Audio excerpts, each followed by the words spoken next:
मोटी होती जाती है। उत्तर प्रदेश में जब एक डिसीजन आया तो मुझे इस साइंस की समझ ने बहुत मदद की। यूपी की गवर्नमेंट ने एक डिसीजन लिया कि अजान नहीं देने देंगे, लाउड स्पीकर्स को नीचे उतार देंगे।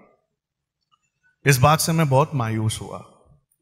समरकंद में मैंने ये बात जब समझाई तो उन्होंने मुझे बताया कि क्या ऐसी अजानें होती हैं जैसे हमारे समरकंद और बुखारा में होती हैं? मैंने कहा नहीं, अजानें ऐसी होती हैं जिसको सुनने वाले का दिल, चाहे वो ईमान वाला ही क्यों ना हो, मैं अपने रब के सिवा किसी से नहीं डरता इसलिए सच बोल रहा हूं, हम अजानें ऐसी देने लगे थे कि सुनने वाले को वो नागवार गुजर रही थी।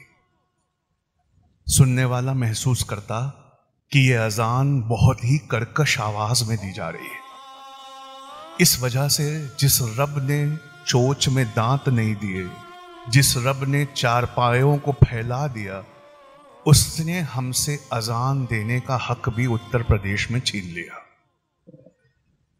इस वजह से जब इस प्रोग्राम की डेट मुझसे मांगी गई तो मैंने हर काम छोड़कर आने का सोचा, क्योंकि दिन में 5 मर्तबा अगर किसी मुसलमान का किसी गैर मुस्लिम से पहला पाला अगर पड़ता है तो वो अजान से है।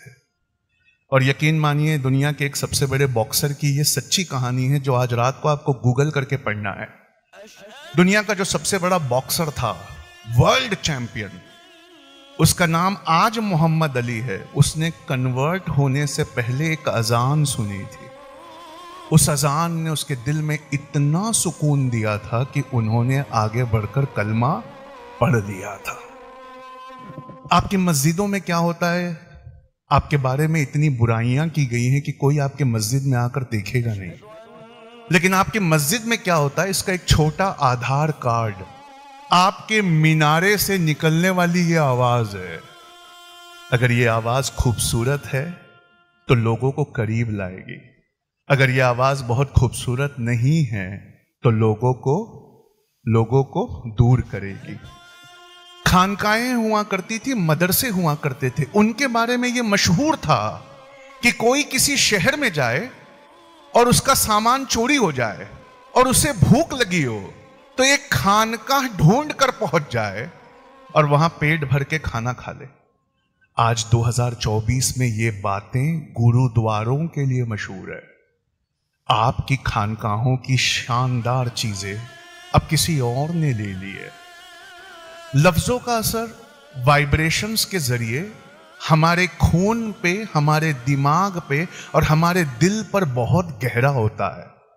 इसकी एक मिसाल मैं देना चाहता हूं ताकि बात समझ में आए कि अजान अच्छी देना क्यों जरूरी है। आपने कभी किसी बेहतरीन लीडर की अच्छी तकरीर सुनी है?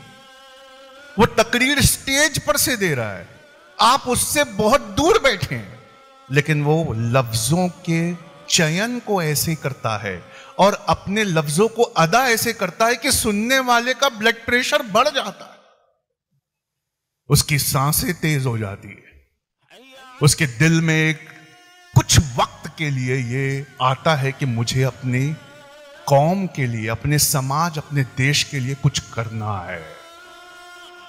ये अजानें जब मस्जिदों से पुकारी जाती हैं, कई लोग कारोबार में बैठे होते हैं, सामने वाला उन्हें दुनिया की पट्टी पढ़ा रहा होता है, वो कन्विंस हो जाते हैं, वो बस अब उसके साथ एग्री करने वाले होते हैं, तब तक कान में आवाज आती है, अल्लाहु अकबर, अल्लाहु अकबर, अशहदु अन ला इलाहा इल्लल्लाह, नहीं है कोई माबूद सिवाय अल्लाह के, मत घबरा। वो अजान के उन लफ्जों को सुनकर उसके जहन और कल्ब में ऐसा असर होता है कि अगर वो गलत चीज है तो वो मना कर देता है। कितने लोग हैं, हम बचपन से, अपनी गवाही तो कम से कम दे सकते हैं, चलो झूठ नहीं बोले, तुम्हारी कौम का नरसंहार हो रहा है, अब तो सच बोलो। क्या बचपन से कोई शरारत करते वक्त या कोई गुनाह की तरफ बढ़ते वक्त जब अजान की आवाज कान में आती तो क्या हम गुनाहों से नहीं रुक जाते थे? क्या हम वो शरारत नहीं छोड़ देते थे? क्या हम टीवी और ड्रामे को नहीं बंद कर देते थे? जब अजानों की आवाजें ऐसी होती हैं, एक पूरी नस्ल बड़ी हो रही है जिनको अजानों से कुछ लेना देना नहीं है। और